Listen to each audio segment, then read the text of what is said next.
Within 16 years of those Muslims who made the first Hijra of Islam, what was the result of their good behavior? And what was the result of their contribution to that society? Subhanallah, the king of that country, Najashi, he became a Muslim. And that king who became a Muslim, 6 of his ministers, through his invitation, secretly, they became Muslim. See, subhanallah. Subhanallah.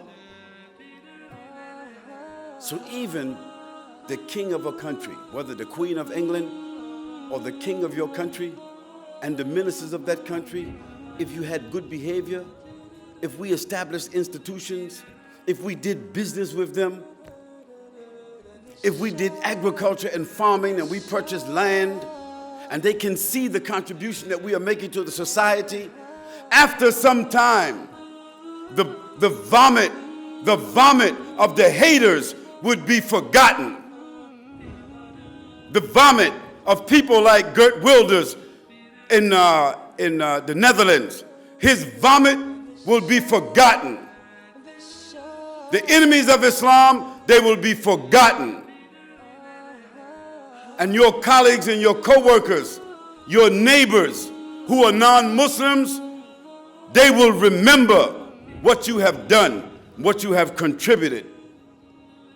And many of them, like the Najashi, they will become Muslims through our example and through our interaction. This is one of the major challenges of the Muslims in the modern world.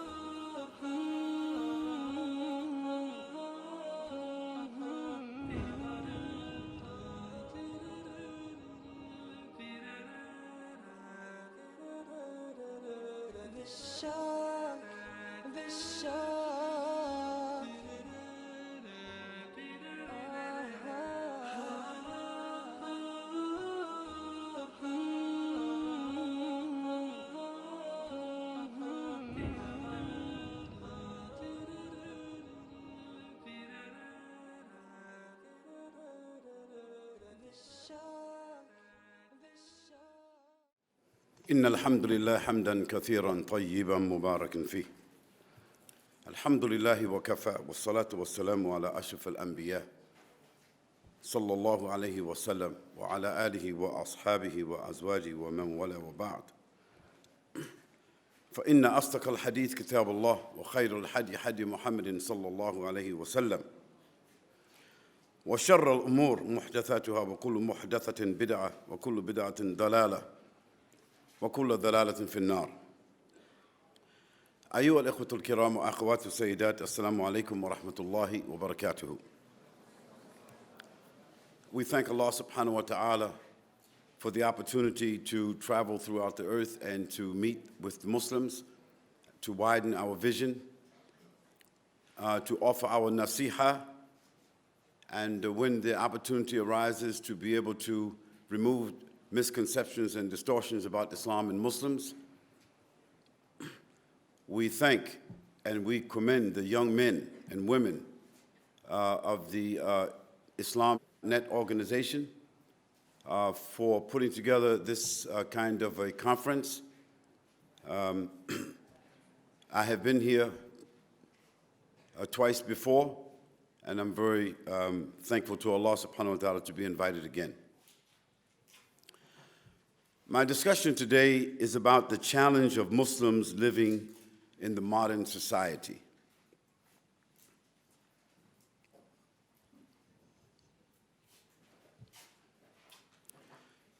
What I have to say, much of it is based upon my own experience.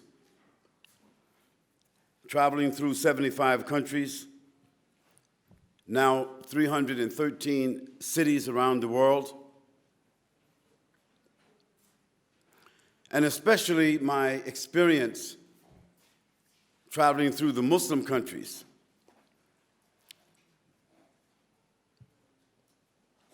And the experience traveling through the non-Muslim countries where Muslims live as minorities as in my own country, the United States of America.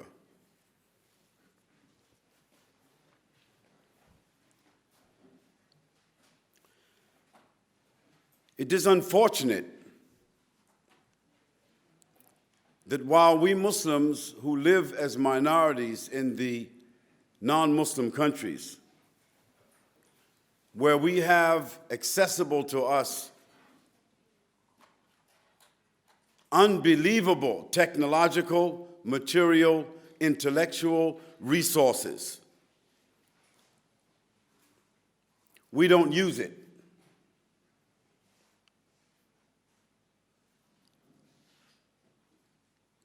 We are the consumers of technological equipment and software. We use it. And while we use it, we are being used. The average Muslim doesn't understand that every time you use Google, Giggle or Gaggle, whatever you're using, every time you use it, they are capturing your information, packaging your information, and selling that to transnational corporations to make money. But you think that you're using it for free. You're being used for free. It is unfortunate that while Muslims have spent the last 30 years in the Western world, 30 years where most of you young people were not even born, your fathers and your uncles, they were here. Your aunties, your mothers, they were here. And from that time, 30 years ago until now, we haven't built any institutions except a masjid, a madrasa, or a duksi. Restaurants do not count as institutions. Muslims have, wherever you go, Muslims have madrasas, duksis, masjids, Islamic centers, and restaurants. The hospitals, the schools, the municipal organizations, the resource organizations, the financial institutions that we use every day, that we depend upon every day, that we send our children to every day, that we graduate from every day, they belong to the non-Muslims. And you ask yourself, why? And I have asked that question. Well, a lot of the Muslims, they say, this is not our country, and we're not interested in building nothing up in the Kafir country. That is very sad. That is a very sad response. The first muhajirin who went to Habash under the leadership of Ja'far ibn Abi Talib, radiyallahu anhu. They made Hijra, the first Hijra of Islam. They made Hijra to a non-Muslim country. Non-Muslims, Kafirs. But because of their good behavior, and because they were farmers engaged in agriculture, and because they were business people engaged in tijara, and because they had good manners, good behavior, and they interacted with the people, you see what happened. The king of that country, whom the Prophet ﷺ said that he is a just ruler. See, he's a non-Muslim, but the Prophet ﷺ said he is a just ruler. Of course, our Prophet ﷺ didn't meet him. He didn't meet him. This come to him through wahi.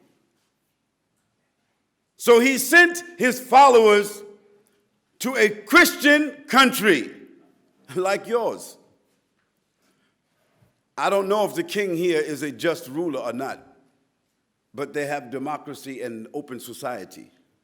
He sent his followers to a Christian country, a non-Muslim country, where he was inspired that this person was a just ruler. He will receive them with decency and dignity. And you, Muslims, from 40, 50 years ago, you were received with decency and dignity. But see the difference.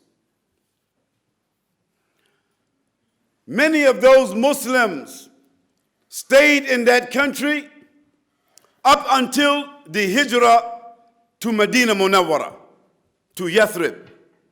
And some of them even stayed after that and made their Hijra later. Within 16 years of those Muslims who made the first Hijra of Islam, what was the result of their good behavior? And what was the result of their contribution to that society? Subhanallah, the king of that country, Najashi, he became a Muslim. And that king who became a Muslim, 6 of his ministers, through his invitation, secretly, they became Muslim. See, subhanallah. Subhanallah. So even the king of a country, whether the Queen of England or the king of your country and the ministers of that country, if you had good behavior, if we established institutions, if we did business with them, if we did agriculture and farming and we purchased land and they can see the contribution that we are making to the society, after some time, the vomit of the haters would be forgotten. The vomit of people like Geert Wilders in the Netherlands, his vomit will be forgotten. The enemies of Islam, they will be forgotten.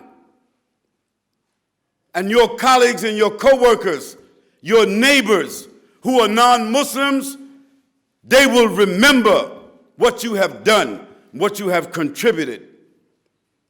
And many of them, like the Najashi, they will become Muslims through our example and through our interaction. This is one of the major challenges of the Muslims in the modern world.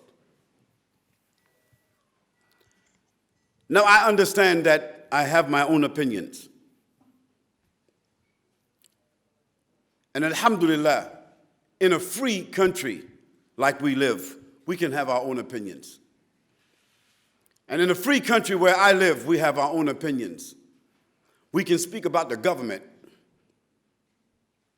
If we don't like the president, we can say, I don't like the president. I don't agree with what he says. Unfortunately, we cannot do that in the Muslim world. If I was in a Muslim country now talking, giving my own opinions about the society, about the government, how we should improve the government, subhanAllah, within 10, 15 minutes, they would lock me up, and because you're sitting there, they'd lock all of us up too. So we should be grateful to be in a place where we can express ourselves, where we can have a passport that we can move around the world at will, where we can purchase land and we can develop, and we can change the country. We can reform ourselves. We can reform our families. We can reform our neighborhoods. We can reform the society. And we would have the right to write and speak and act and gather and organize with the aim of reforming the society, not conquering the society as some immature Muslims they talk about. Some immature Muslims. At night they talk, and in the clubs they talk, and in small groups they talk about conquering the society. They just drinking Kool-Aid. They just smoking hubbly bubbly. They're just dreaming and talking kalam al-fadhi. They're not going to establish anything because they can't get up in the morning and establish the Fajr prayer in Jama'ah. We don't need to conquer the society. Islam is not that kind of a religion. You're reading the same Quran, you're quoting the same Sunnah, but the results are coming to you differently because of the irregularities inside of yourself. Allah subhanahu wa ta'ala told us in the Quran, أعوذ بالله السميع العليم من الشيطان الرجيم وأحسنوا إن الله يحب المحسنين. For us to kind of understand this ayah in a different context than from just what it means in the language translation. Some people translate it to say, and do good. Verily Allah, He loves those who do good. But let us take it within the context of the society. You know, in the Jum'ah prayer, every Friday, and some of you might miss it because, you know, now today, some of the Muslims, they come to the Jum'ah prayer just a couple of minutes before the Imam pray. You guys know what I'm talking about. You know, you want to do the Jum'ah prayer. You want to be able to say that I prayed. So you purposely come to the Jum'ah prayer about 3 or 4 minutes before the Imam or the Khatib prays. So you can jump inside the ranks and you can wave and you can bow up and down, taslim out, and then go. Because you don't realize it, that Jum'ah is a clinic. Jum'ah is a spiritual clinic. And when you miss Jum'ah, you miss that clinic. And you are like a person who is on dialysis. And how many people that are on dialysis to clean their kidneys and their blood, if you were to miss 3 of those dialysis, you will die. And those of you who purposely come to the Jum'ah prayer just to pray, and you don't hear the medicine, you don't get your dose that week. Why? Because you're reading the Quran and you're talking the Sunnah, but you're not getting the same results because of the irregularities inside your mind and your heart. So usually in most masajids, there is a central ayah that the khatib he's going to say. At least maybe for the last 800-900 years around the world, I hear wherever I go, just before he goes up on the minbar, just before he goes to the prayer, he says, Inna Allah ya'muru bil adl wal ihsan wa ita'i dhul qurba wa yanha 'anil fahsha'i wal munkari wal baghi. He says that. But unfortunately, the reaction of the Muslims is different. They think when they hear that ayah, he's about to pray. So they start shifting. They start shifting and getting ready to stand up. They're not really listening to the ayah. Because if you listen to the ayah and you ponder on the ayah, you will see what the meaning and what the implication is. The ayah says, Verily Allah, inna Allah ya'muru, verily Allah has commanded you upon justice. What kind of justice? Brothers, justice for your wives. Sisters, justice for your husband and your children. Justice towards your neighbors. Justice in the society. Allah commanded us upon justice in all circumstances and conditions. What kind of justice? Justice in the society. Adl wal ihsan. 2 things Allah commanded us in this ayah. Adl wal ihsan. So what is ihsan? It is goodness. As the ayah said, wa ahsinu inna Allah yuhibbul muhsinin. But what kind of goodness? It is the goodness where Muslims contribute to the society. It is the goodness where Muslims, they relieve the pain and the suffering. It is the goodness where Muslims become philanthropic. It is the goodness where Muslims become entrepreneurs. It is the goodness where Muslims are benevolent. It is the goodness where Muslims set up endowments. It is the goodness where Muslims, they create resources in the society. So what kind of goodness we have brought to the society? وَإِيتَاءِ ذُو الْقُرْبَى, and that you fulfill the rights towards those who are near to you.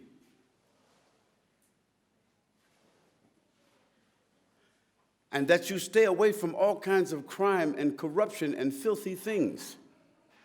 And see, the non-Muslims, they don't have to exaggerate.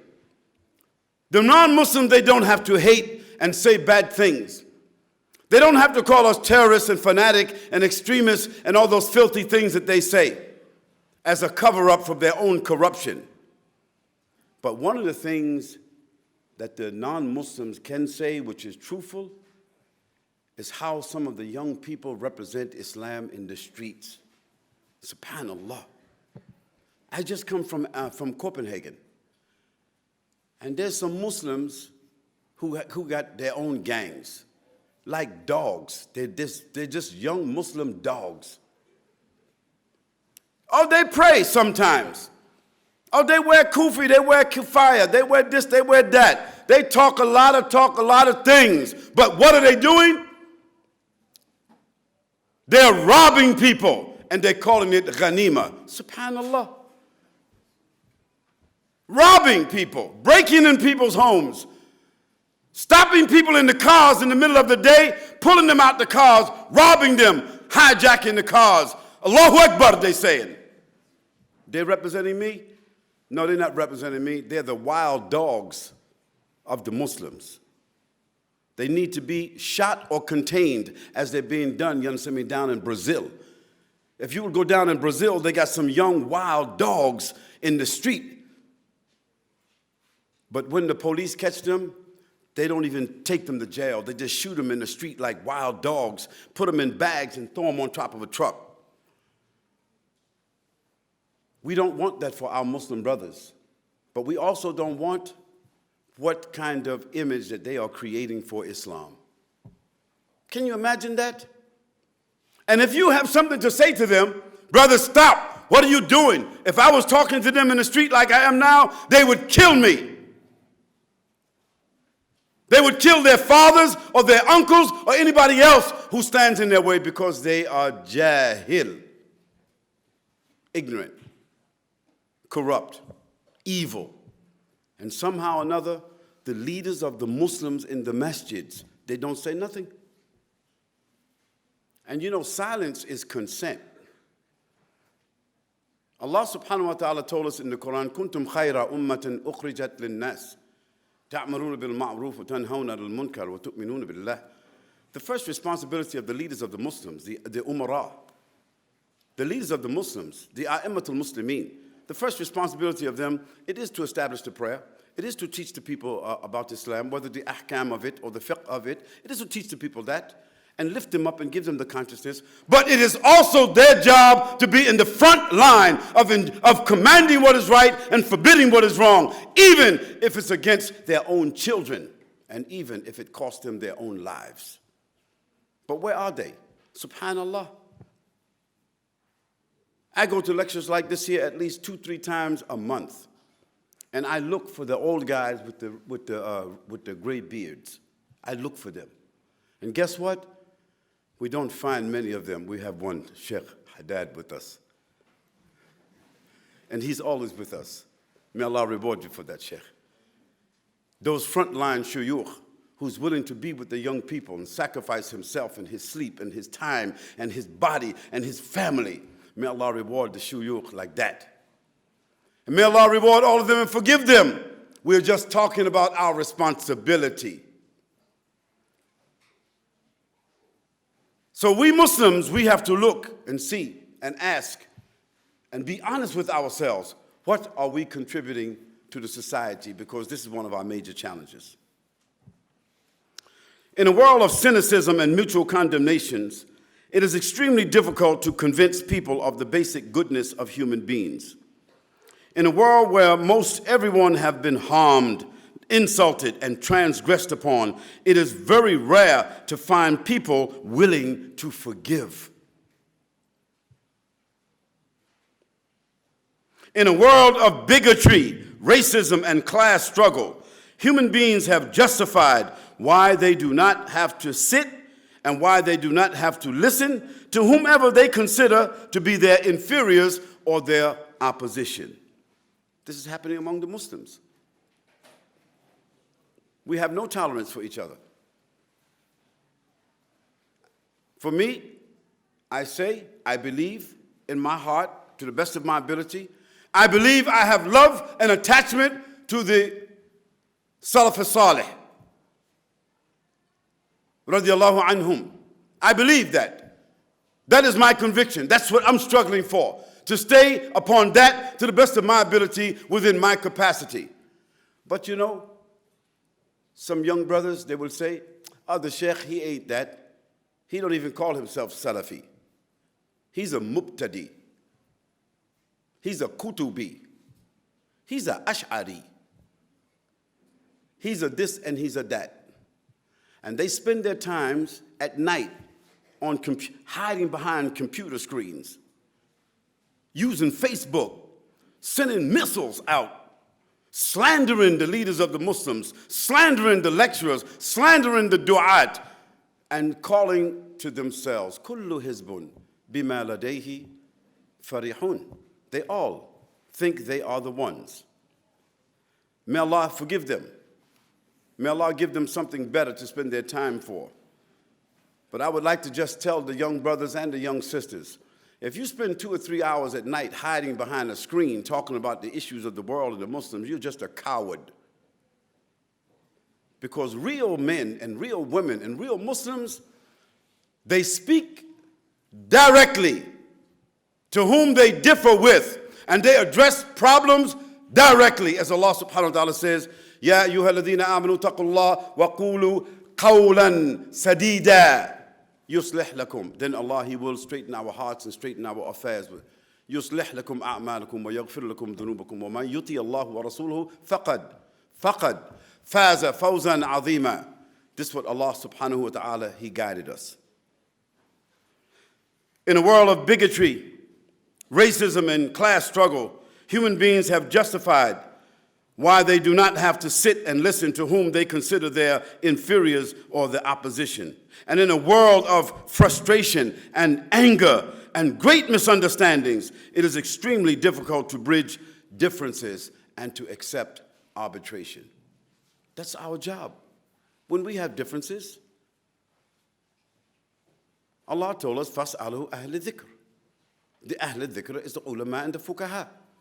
We call them and we sit down and we listen to them. And we accept what is called binding arbitration. This is something you need to know.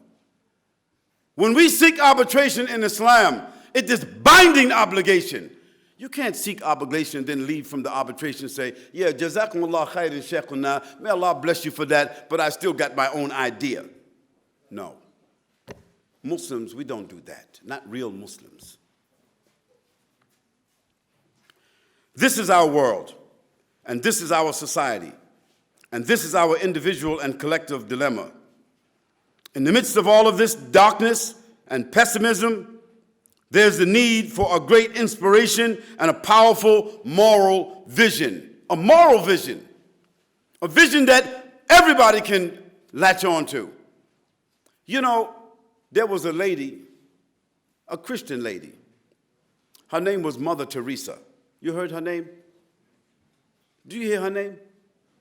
She received the Nobel Peace Prize. There was a man called Martin Luther King. You heard his name? Yeah, he received the Nobel Peace Prize. I use these two people. They're Christians, huh? They use the platform of their religion to do good, what they call, and call people and call out for a moral vision. And the world, the entire world of intellectuals and leaders, they respected them and they conferred upon them something called a peace prize. because they had a moral vision that is still alive today. It is not like the Islamic moral vision. You know, the Prophet ﷺ, he didn't need any peace prize. He had a legacy. Allah subhanahu wa ta'ala said, لَقَدْ كَانَ لَكُمْ فِي رَسُولِ اللَّهِ أُسْوَةٌ حَسَنَةٌ لِمَنْ كَانَ يَرْجُ اللَّهَ وَيَوْمَ الْآخِرَ وَذَّكَرَ اللَّهُ كَثِيرًا. That's his legacy. That from that time until now, any prizes that's being given out is in the light of that legacy, because he was the paradigm par excellence. So therefore, we have more right to that moral vision than Mother Teresa, and we have more right to that moral vision than Martin Luther King. Just as the Prophet ﷺ said, we have more right to practice, observe Ashura than the Jewish people that came before him. O Muslims, but where will humanity obtain such a vision? Persons of various philosophies and religions will claim they have the answer, but we cannot all be right, but we also cannot be all entirely wrong. I want to put forward a moral proposition that is based upon and inscribed in divine scripture, Al-Quran. Now, brothers and sisters, I delivered this lecture the year that, about 3 months after Mr. Obama. You know him, right? About 3 months after Mr. Obama became the President of the United States, the black man in the White House. You know him, right? And during that time, Muslims were kind of like thinking, what should we do and how should we, you know, and what sign does this mean to us? And, you know, is this something good for us? And should we vote for him? And they were going through this kind of whatever. And so it becomes necessary for the du'at, even the small ones, you know. It becomes necessary for the students, you know, even the students of the students of the students, the small ones. It becomes necessary for those who stand in front of the people to come up with solutions and propositions. So this is what I wrote. And where the name America would come up, if I was talking in America, I'm going to switch it to say Europe or your country. The writers of the American Constitution, and I'm sure the writers of the Constitution of your country, they shared the same scriptural sensitivity, because originally this country was founded by people who subscribed to one or two parts of Christianity, Catholicism or Protestantism. And although since it was subscribed, the country has demised, in which people with a materialistic agenda, they have sort of gained leverage. So a great deal of the people now they are either atheists or they are agnostic. This means that spirituality, it has eroded. But those writers of that Constitution shared the same scriptural sensitivity. But they left it up to every citizen to pursue that moral truth based upon their own perceptions, as it is left up to us to pursue that moral truth up to our moral perceptions. This is what makes your country unique. This is what makes North America unique. This is what makes Europe in the world unique.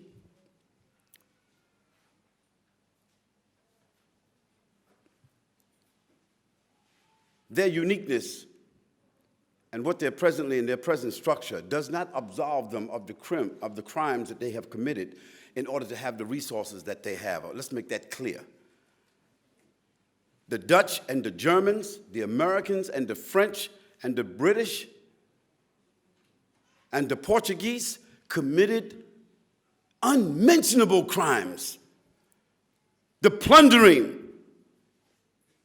the slaughtering, the entering of people's homes and lands and snatching out their resources and enslaving them. This is what they did in the name of God.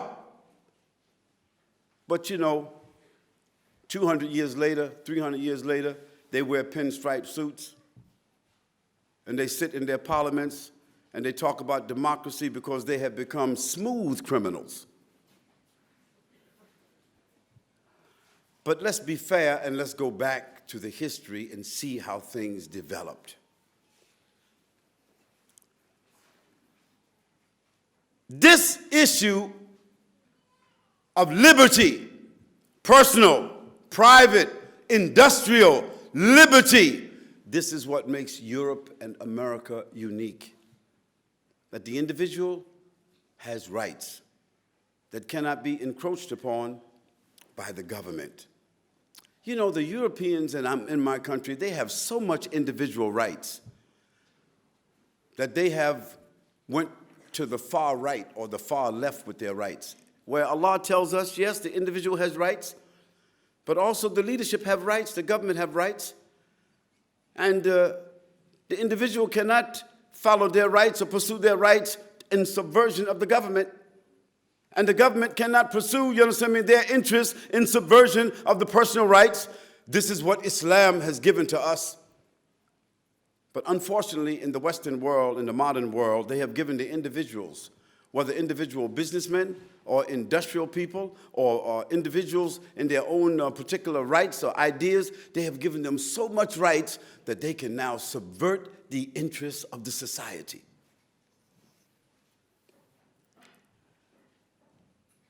This is what makes your country and my country unique from every other place in the world, and why people from all over the world, they are drawn to go to America. Because, you know, Hollywood and Disneyland gives people the idea that there's a yellow brick road to the paradise until they get there. It is the principle that toleration and mutual respect will give to every human being the opportunity to secure their basic human liberty, yet provide the privilege for everyone to promote their own religious convictions. We have been witnessing such a movement throughout the Muslim world just to secure these basic freedoms. And subhanAllah, you see, after what the Muslims went through in Egypt, after what they went through in Egypt, after 40 years of oppression, the Muslims finally removed a dhalim. They removed him. But as soon as they removed him, see what the condition is now. Now they're talking about rising up and overthrowing a new president. See how the Muslims are? Now they're saying that President Morsi, that he is now worse than Mubarak. Subhanallah. What the Muslims they want? What they want? They cannot accept rulership. They cannot accept to be led. They cannot appreciate the opportunity of unity. And subhanallah, see what is happening in Tahrir Square. See what is happening there. Brothers are raping the sisters, subhanallah, in the broad daylight, man. Brothers, Muslims, who is chanting flags and La ilaha illallah and everything, they are raping sisters in the open public of Tahrir Square. You need to read and see. How could this happen in a Muslim country like Egypt, where 6 out of 10 of the young Muslims who are 18, 19, 20 years old are university graduates? Can you believe that? That they are raping sisters in the open public? If you don't believe it, read. Read the journals from all over the world. It's not the Western journals. Read the journals and look at the news. Look at BBC, ABC, NBC. Look at Al Jazeera. Look, read, see what Muslims do. See what Muslims is doing against each other in Palestine. They talking about Al Yahud and this and that. See what Muslims do to each other. See what Muslims do to each other in Pakistan. See what Muslims do to each other in Afghanistan. See what Muslims do to each other in Iraq. See what Muslims do to each other in Libya. While the people were striving in Libya to overthrow the dhalim, see what they was doing to the Africans who was workers in their country. They were taking tires, putting it on them and setting it on fire. For what reason? Only because they said they're taking our jobs. SubhanAllah. They were forcing the Africans from other parts of Africa to live in garbage dumps in fear while they are out in the streets talking about liberation. See what Muslims do to each other. See what Muslims are doing to each other, have done to each other in Somalia. See what Muslims did. They overthrew, they undermined their own country because of tribalism. You understand?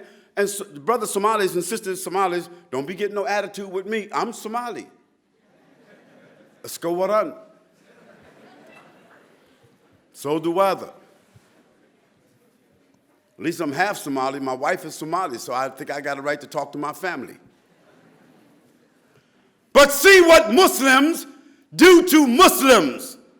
And when non-Muslims see what Muslims do to Muslims, what do you think they will imagine they will do to non-Muslims? We have to be honest, and we have to be fair.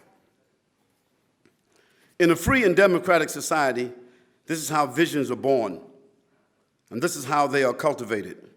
We must be grateful to have this privilege living in the country where we are. With that in mind, I want to point out a few things that may complement our role in European society, and in particular, here in Norway. When my president, and I have to say he's my president, I mean, I'm an American citizen. And I thank God to be an American citizen because it allows me to speak critically about my country and about criminals like Mr. Bush and Cheney, you know, the tag team, the criminal tag team. And I always say, thank God that Mr. Bush went back to the bushes. But that's because I know that when I go back home, the homeboys, they're going to meet me at the plane.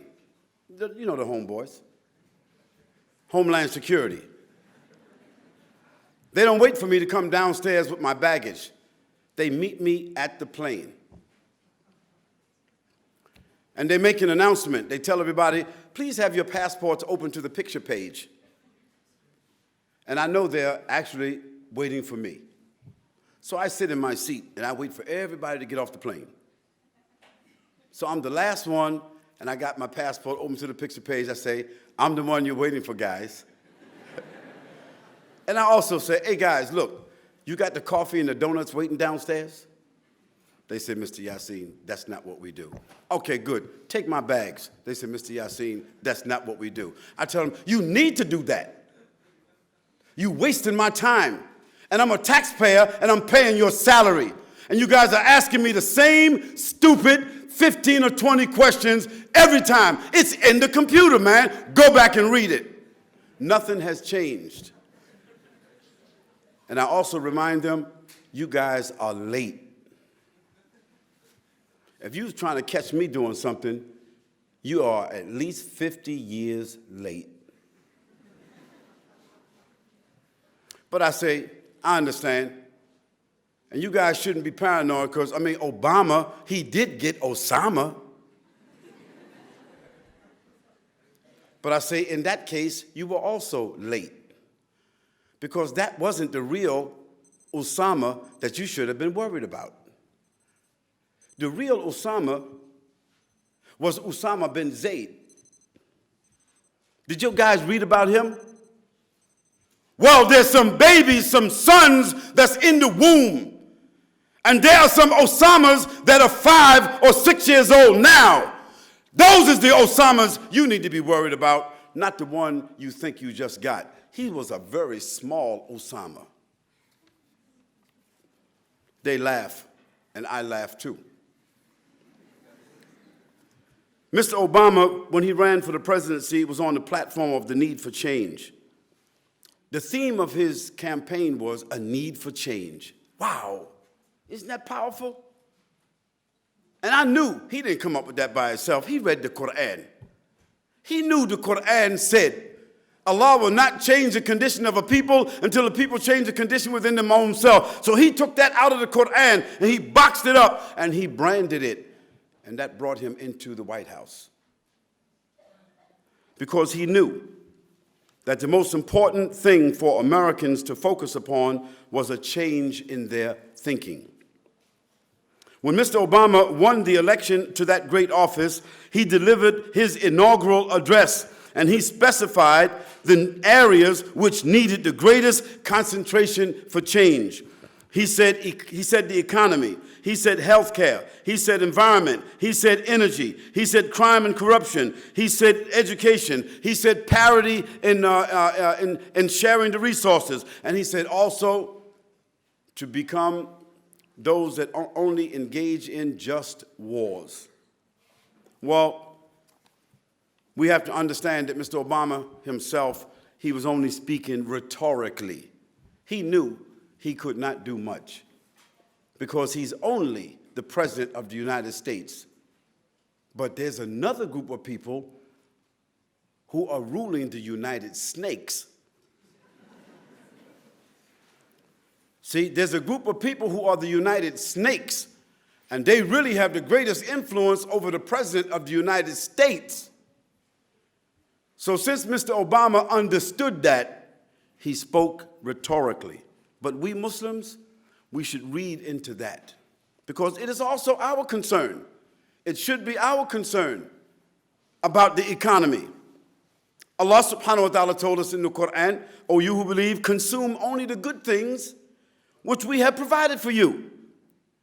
And one of the ways that the economy is undermined is when it is undermined by the production and the distribution of haram products and services, like riba.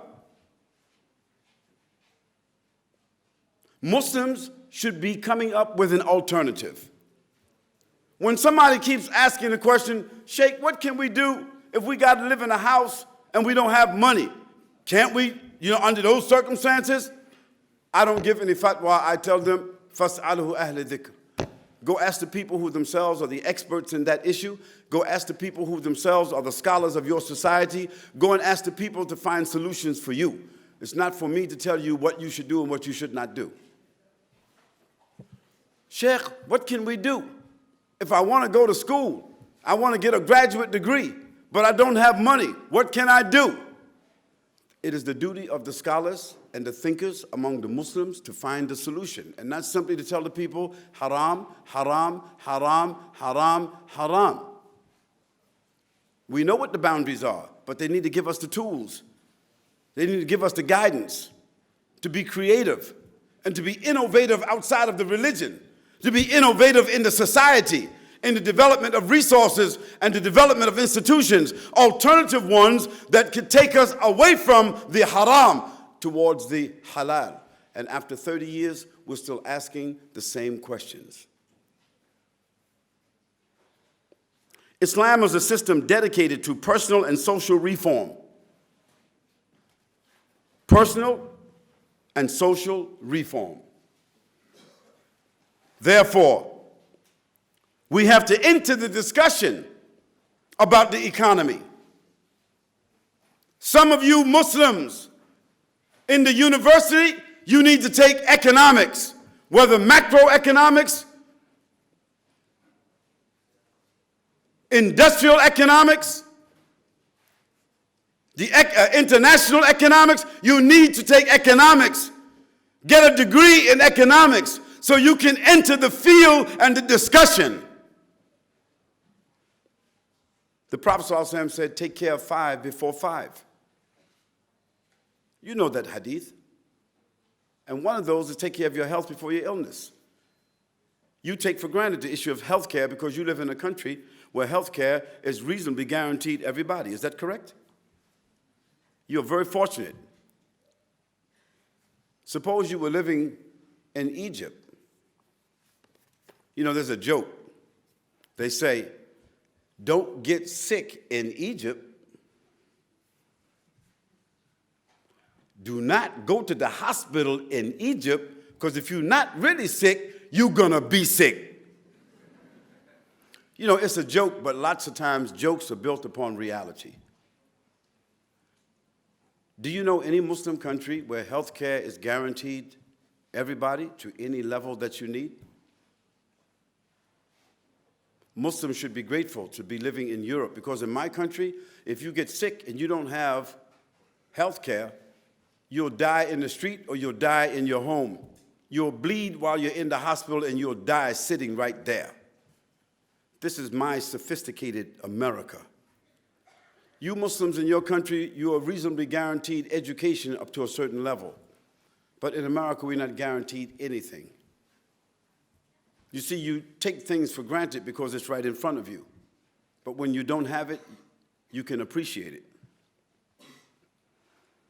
He said the environment. And our Prophet ﷺ, he said,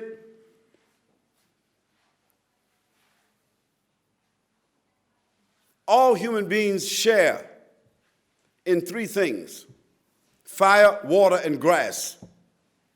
So what is fire? Fire is energy, whether fossil fuels or any other kind of energy that's taken out of the ground. Fire is energy.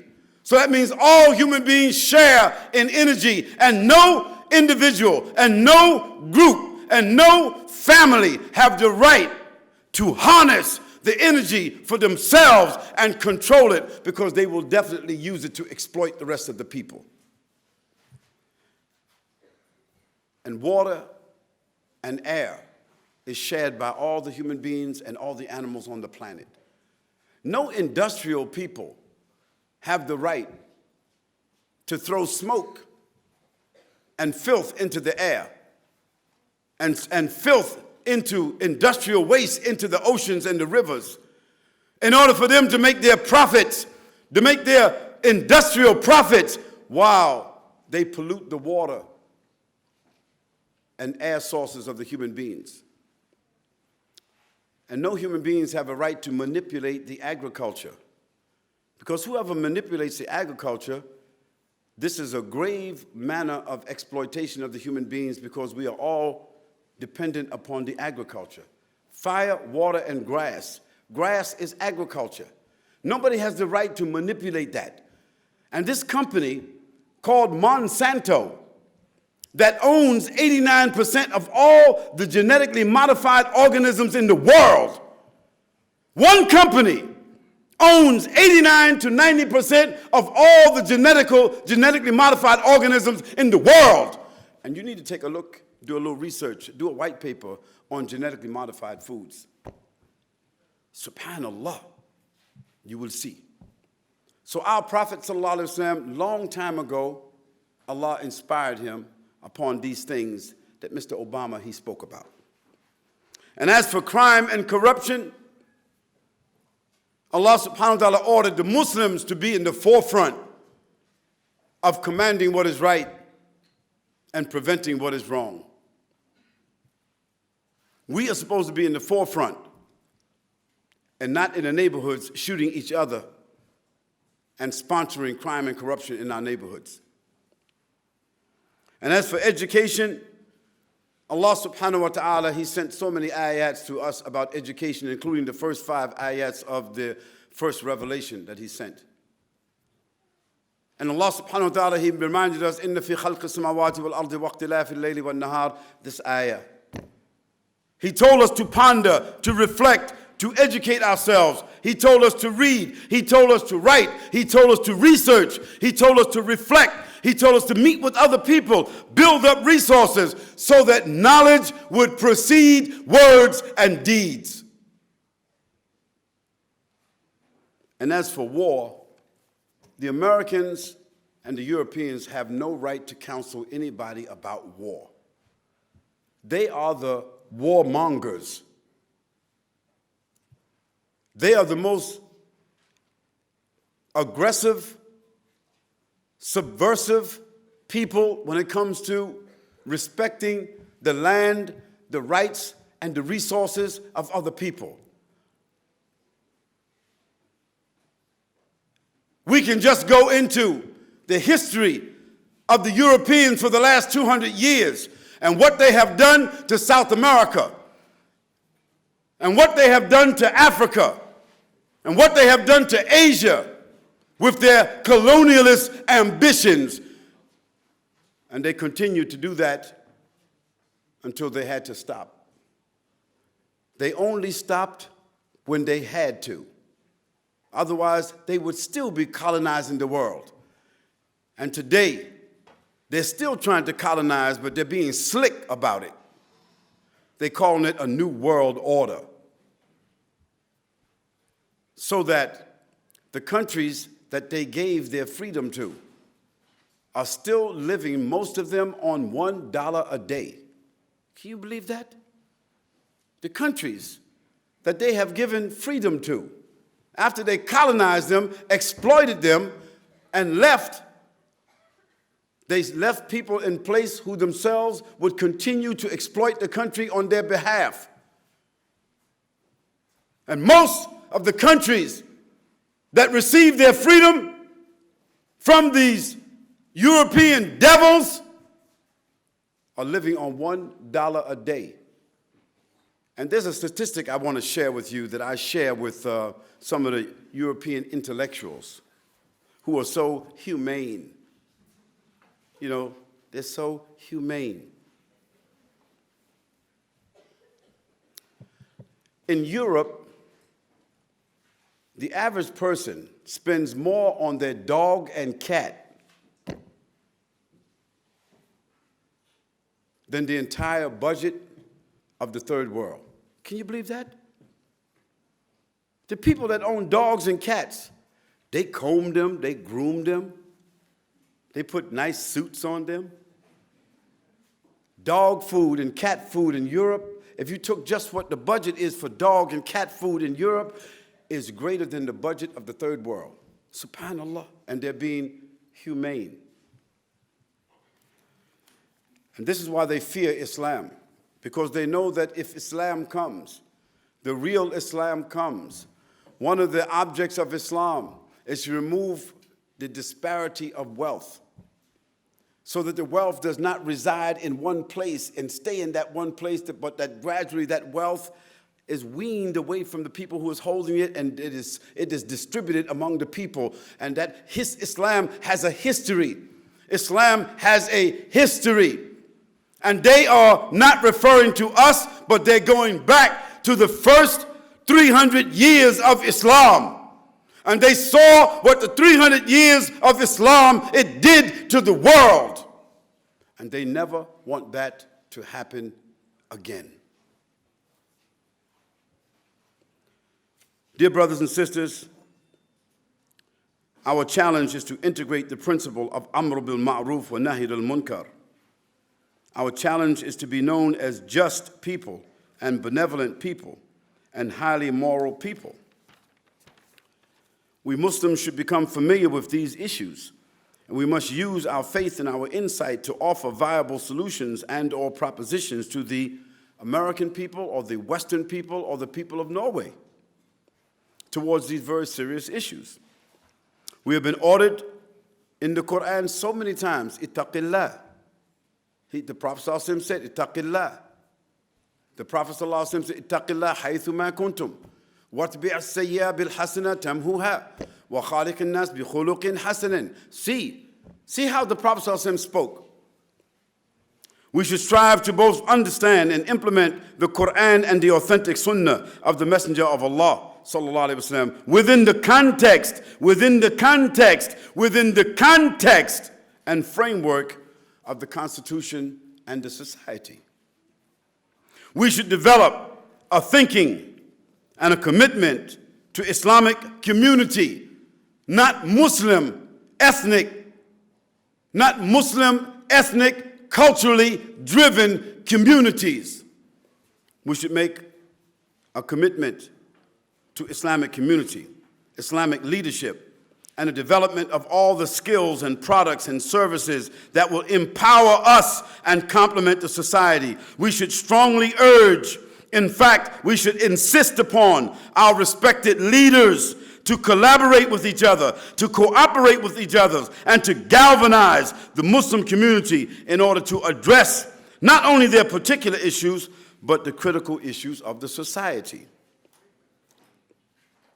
We can no longer accept or support religious ritualism and traditions that distance us and isolate us from the mainstream society.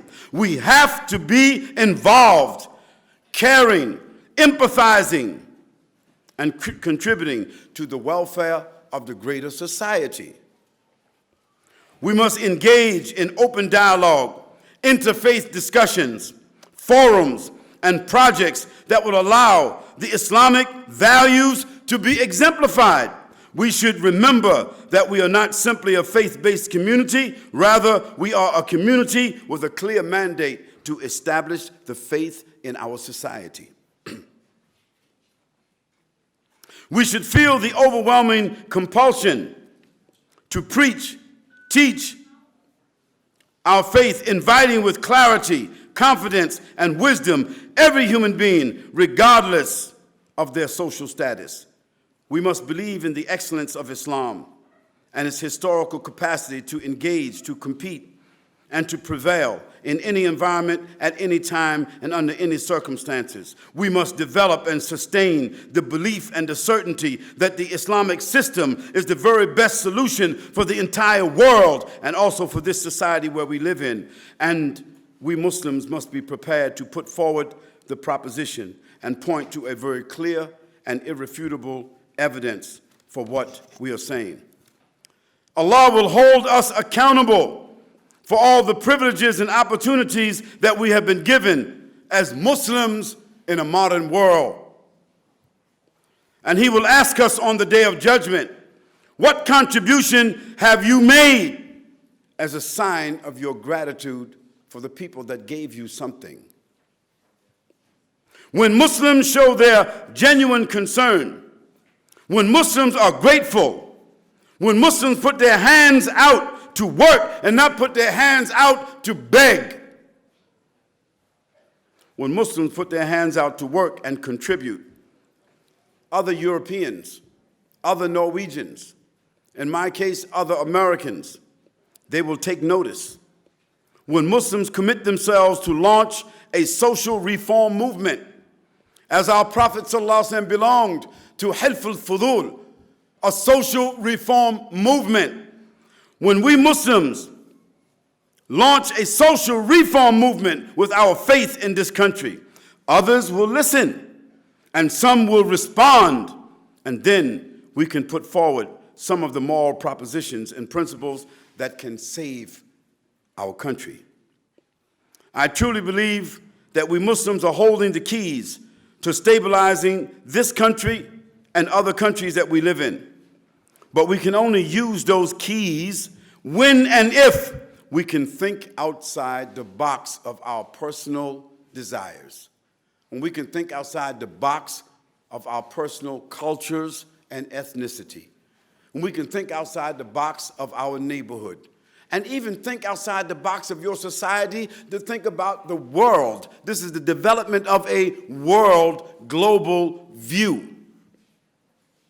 No doubt, there will be some very strong criticisms coming from various circles of the self-righteous Muslims and some of their leadership. They will say, you know, the sheikh, he sounds like he's selling out. That's what they're going to call me. He's a sellout. No, I want to correct them. I'm buying in. That's different. I'm buying into the society where I live. I'm buying into the world where I live. I'm buying in with the resources that Allah has given to me. I'm buying in with the vision that Islam has given me. And when I buy in, that means I contribute. And if I contribute, that means I participate. And if I participate, I have the chance to win. And those that isolate themselves, they are the sellouts. I sincerely believe that we Muslims in America, and in particular our religious leadership, the business community, the professionals and the intellectuals, must understand the history of their country. You must understand the history of Norway and the European Union. I must understand the history of North America. Other Muslims must understand the history of Australia. And those Muslims who live in these areas that are dominating the world, when we understand their history and their constitution, and we buy in with our faith and our guidance, we can change our societies, and eventually we have the chance to change the world. I believe that we have to be committed to preserving our constitutional freedoms and collaborating with other citizens in the country to defend our country. And even some Muslims will say, what are you talking about, Sheikh? How are we going to defend the country? When the Najashi asked Ja'far ibn Abi Talib, what would he do if his country was attacked from some people from the outside? Ja'far ibn Abi Talib told him, we would be obligated to defend it. Subhanallah. Why are we different Muslims?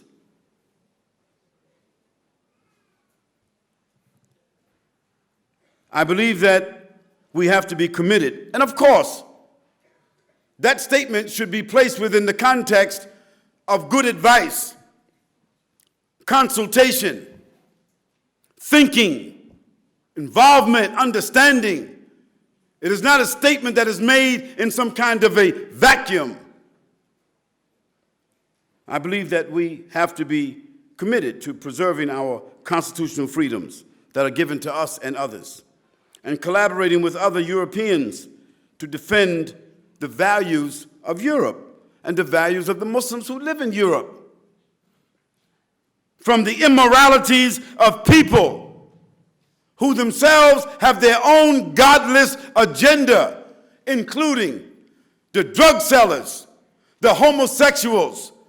They have their own agenda, and we should not be in the streets arguing against them and blaming them and calling them bad names and all of that. No, we should do what they are doing. We should be contributing to the society. We should be promoting our agenda.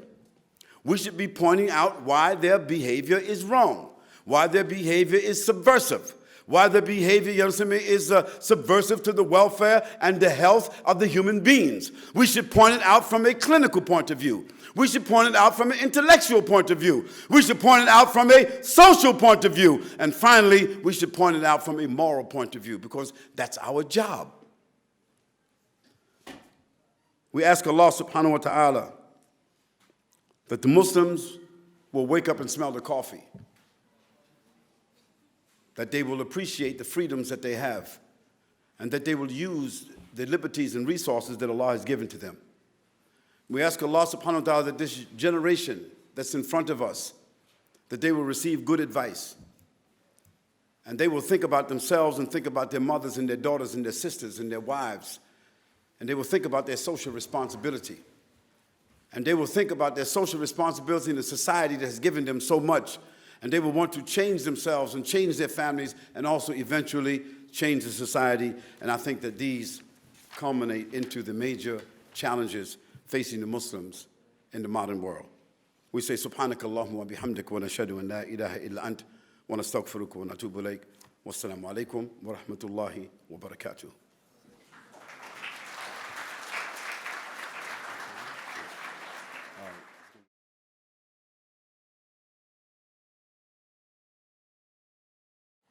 There is an uprising movement in Norway only speaking about jihad and killing all the kuffar and what they consider murtadeen. Are these people just ignorant? They're ignorant.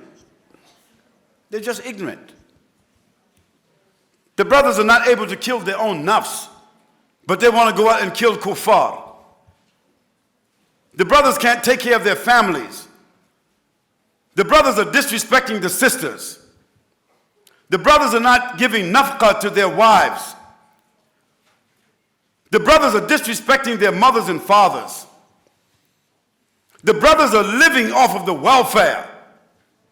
The brothers are staying in the street all night, smoking hubbly bubbly, watching Al Jazeera, okay, and sitting on the computer and Facebook, and then they get some kind of epiphany in the middle of the night. They want to go somewhere and die. No, they're already dead.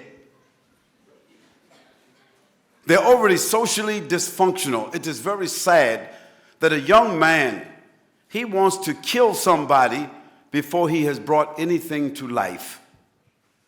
He did not contribute to any institution. Maybe he did not even finish high school. He did not develop any kind of intellectual resource. But he's angry, he's frustrated, and he wants to kill somebody.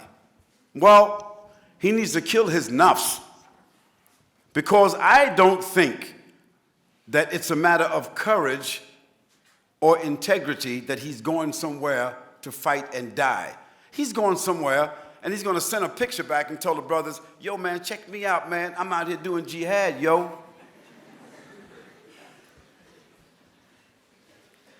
So I would suggest that the young men prepare themselves for marriage. And that means get a job, yo. Brothers be talking about, I have a difficult time, Sheikh. What can I do, man? You know, all these sisters, man, they want too much money. You know, what can I do, Sheikh? I can't find the right sister. Man, you don't have no job, man. You are socially irresponsible, man. Who wants to give their daughter to a bum? Man, go to school, get a degree, open a business, be a man. Take care of your mother and your sisters and your daughters and your wives. After you take care of that responsibility and you want to go somewhere, the next thing is see if you can throw back the sheets in the morning for the Fajr prayer. Because if you can't beat the sheets, you don't need to be going out to beat no kafirs. And Allah knows best. Jazakallah khair, Sheikh. Do we have any questions from the sisters? Yes, please. How can the sisters contribute to the modern society? Sisters, listen. You know, Allah subhanahu wa ta'ala mentions Laysa dhakara kal untha. You know, the men and the women, they're not exactly the same. This means the way they achieve things is not exactly the same. You know, their anatomies are not exactly the same. And even their thinking patterns are not exactly the same. You know, women have a degree of more emotionality than men because it's a degree of protection for them. Women tend to be more jealous than the men because it's a source of protection for them. It's an asset for them. So the women is not the same as the men. But in regards to earning the rewards of Allah and involving yourself in the issues of the society, you have equal access to that, but just in a different way to protect and insulate yourself. So the sisters should engage in human services. The sisters should engage in things that will benefit women and their family. The sisters should become engineers, researchers. The sisters should become supportive of government and take the jobs that are supportive and not the ones that force them to go out. But women have as much right as men to help to reform the society. And we can see in the modern world today that we have 5 or 6 women who are 6 or 7 of the most influential human beings on the earth today. I talked about that yesterday. The fact that they happen to be non-Muslims doesn't mean that it's wrong. It just means, I was listening yesterday, the first African leader, the first woman African leader is in Malawi. The president of Malawi is a woman. And when you hear her speak, how she wants to reform her country, you never heard an African from Malawi before her speaking like that. I don't say she should be the president. I don't know where the men are. So sisters, protect yourself. And may Allah bless you for your aspirations. But protect yourself and insulate yourself before you step out and take the roles, inshallah, that you can do within your capacity. And Allah knows best. Jazakallah khair, Sheikh. Yes. You're talking about social responsibility. What does that mean in practical form, and how can we inform that and help? Social responsibility, sisters, starts from Allah subhanahu wa ta'ala says, Ar-rijalu qawwamuna 'ala an-nisa. You see, it's very simple. The men, they are the maintainers and the protectors and the guardians of women and children because that is their responsibility based upon the strength okay, and the resources Allah He gave to them. That's social responsibility. And before we get real sophisticated, the men need to take care of their social responsibility. And the social responsibility of the sisters, okay, the Prophet ﷺ, he said, all of you is a shepherd. All of you is a shepherd and a guardian. And Allah subhanahu wa ta'ala hold all of you responsible for what is under your care. The ruler, you see, is responsible for the people under his authority. The man is responsible for his wife and his children and his family members. And the woman, she's responsible for her husband's property in his absence and herself and her children. And Allah will hold all of you responsible for that. So social responsibility begins there. It moves on as a ripple out into the society, into the development of resources and institutions and participating in the society like that. As we saw in Malaysia, as we saw in Indonesia, Muslims went to Indonesia, and because they were socially responsible, they were embraced and they were given the opportunity. And eventually, the Muslims outnumbered everybody because of the resources. So this is my response to what social responsibility means, and Allah knows best. Jazakallah khair, Sheikh. Do we have any more questions from the sisters? Yeah. You have personally criticized some of the leaders who keep saying haram, haram, and haram, and they don't give any solutions. Now, what are some of the solutions you personally would give to achieve a social reform or movement, especially in the context of a European society? Okay. Sister, all due respects, that requires a workshop. To answer that requires a workshop. It is not just a question, answer. The other thing is that I don't want somebody to get the impression that I'm casting aspersions upon the leadership. I'm not. It's just that leaders are more responsible in front of Allah than the followers. It is the duty of a leader not just to point out what is haram and what is wrong, but it's the duty of the leader to point out the defects, okay, and to help fix it, to point out the problems and to find the solutions, to see where the suffering of the people is and to help relieve that. So that's in front of Allah. The leaders are more responsible in front of Allah. So I only spoke about the leaders in that capacity, but not to cast any kind of aspersion. And I also mentioned that it's the duty of the leaders to come together with other leaders so that they can have tawasaw wa ta'awan.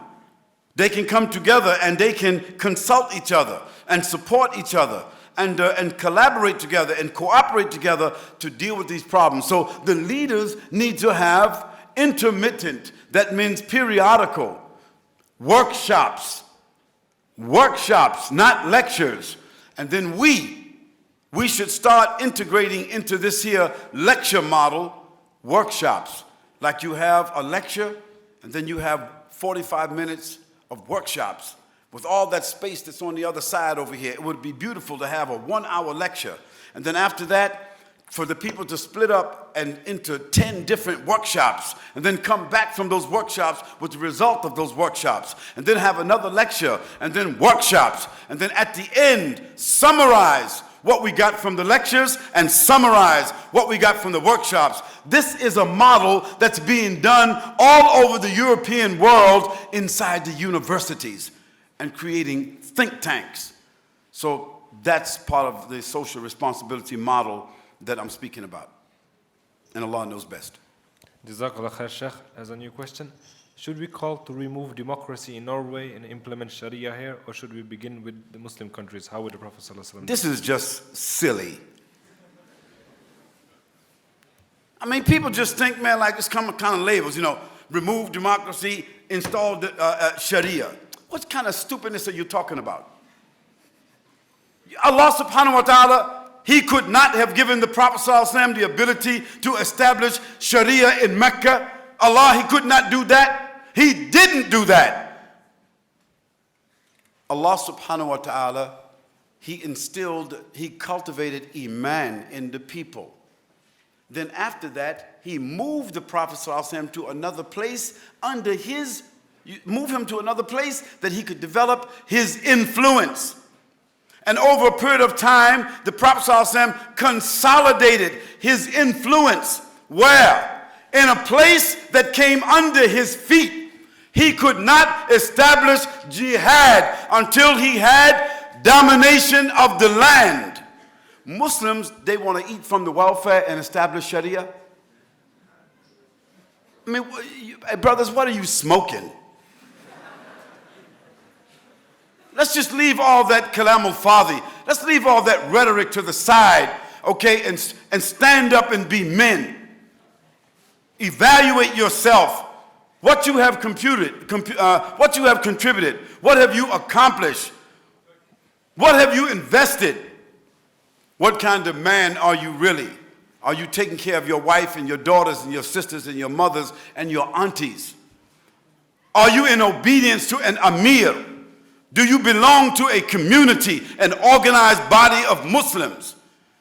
You just want to be talking, just taking words and putting them in your pocket and then popping them out like rabbits. Islam is not established shake and bake. Those are pancakes. That's not Islam. And Allah knows best. Jazakallah khair, Sheikh. We have a question. How can we get a wife when we can't talk to them? I don't know, Akhi. I can't tell the brothers. I never had a problem getting a wife. And I'm not talking with sisters. You know, it's not like I'm out hunting. I think that when men stand up as real men, when a sister knows that a brother is educated, when a sister knows that a brother is resourceful, when a sister knows that a brother he's mutawwi', he's mutadayyin, multazim, when a sister knows that a brother is very sincere to his religion and towards Allah, when he's respectful to his family, those sisters will be asking for him. But when you gotta be hunting for sisters, then there's something wrong maybe with the hunter. The same thing goes for the sisters. When sisters are resourceful, not just beautiful, not just attractive, you know, not just fat, P-H-A-T. Y'all know that, right? That's a different kind of fat. P-H-A-T, pretty, hot, and tempting. You know, that's Ebonics. You know, when the sisters are more than just that, when they are smart, resourceful, multazima, mutadayyina, when the sisters, they are muttaqiyah, when the sisters, they fear Allah, they are good women, learn from their mothers. They know how to take care of a man and the family. They know how to take care of themselves. Don't worry. Brothers will be jumping over each other with proposals. But if you're not like that, that's probably why you're having problems and issues, because you're socially dysfunctional. Brothers and sisters, improve yourselves. Take a good look at yourselves and prepare yourselves for marriage. There is and I'd like to talk to Brother Fahad and his group about maybe we can have a major workshop called Niyyah to Nikah. Niyyah to Nikah, because that's where we get hung up at. We don't have the right niyyah leading towards nikah. We have desires leading towards relationships, so they're not working out. Even the brothers who get married, the marriages are not lasting. We ask Allah subhanahu wa ta'ala that the scholars, the students of knowledge, that they will gather the Muslims together, the young Muslims together, and deal with this issue, because we are losing our brothers and sisters out the back door. And y'all know what the back door is. And Allah, He knows best. Jazakallah khair, Sheikh. Do we have a question from sisters? How can you fight al-nafs, the lower nafs? Alhamdulillah, sister, look. فَذَكِّرْ إِنَّ فَعَجِ ذِكْرًا. You know, Allah subhanahu wa ta'ala, He gave us many ways, sister, to battle our nafs. Most of the exercises that Allah gave us, the spiritual exercise that He gave to us, has to do with battling our nafs. You know, remember Allah subhanahu wa ta'ala much and often. That's one. Most of the masajids that you go to, in the front wall or in the lobby, there's a poster that has the adhkar that you should recite before and after the prayers. My suggestion is memorize those and use them all the time. Wake up for the Fajr prayer. Know where your food and know where your money comes from. Lower your gaze and guard your modesty. Send salawat upon the Prophet ﷺ often. Be just in your behavior. Call upon Allah subhanahu wa ta'ala in the middle of the night. Read Quran as much as you can, and that much of it that you have memorized, read it regularly. These are the things I think. Give sadaqah as much as you can. Say, Na'udhu billahi min ash-shaytanir rajim. Astaghfirullah rabbi min kulli dhanbin wa atubu ilayk. Say those kinds of things on a regular basis and say, Astaghfirullah, Astaghfirullah. Say those kinds of things regularly and do good actions, and you will, inshallah, subordinate your nafs. And Allah knows best. Jazakallah khair, Sheikh. We have 1 minute left, so if there's one question, you need to state it in 10 seconds. Assalamu alaikum, Sheikh. Assalamu wa rahmatullahi wa barakatuh. I heard you earlier speaking about we should be interacting to the societies, but sometimes the problem comes actually from the society or from the government. For example, not long ago there was a documentary here in Norway about sisters who were going to the university and they were not allowed to use niqab, for example, Yes. in the university. Yes. That's one issue. The other issue is that the brothers, most of them, sometimes they don't work. It's just because they are not able to get or to be hired, by the Yes. by the government or whoever, the work employees. So what can we do about these kind of problems? It's a good question. Regarding the slanders of the society using the media, we have been battling with them for the last 12 to 15 years. The problem is, in most cases, we are reacting. We don't need to react, we need to respond. And that's what the Purpose of Life Foundation has been engaged in. This is what the Purpose Media Group is doing. We are engaging into the field of media so that our next door neighbor is NBC, ABC, Microsoft, Oracle, Amazon, eBay. Those are our next door neighbors. Why? Because when they say something using the platform of media, we are going to also respond with the platform of media, but it costs money. It's not dua, it's money. So we have to battle with them using the resources that they're using against us. This is one. Number two, our Prophet ﷺ, he said, and Sheikh Haddad is here, one of our senior scholars. He can verify this better than I can. But as I recall, the Messenger of Allah ﷺ said that 9/10 of the rizq of Bani Adam, 9/10 of the rizq of Bani Adam is in tijara. Is that correct, Sheikh? Tijara. That means 9/10 of the rizq for the brothers is in tijara, doing business for themselves. We don't have to stand on the line asking somebody for a job. We're wasting our time because even after you get the job, you're going to be subordinate for the rest of your life. You're going to ask the boss, boss, can I make Juma?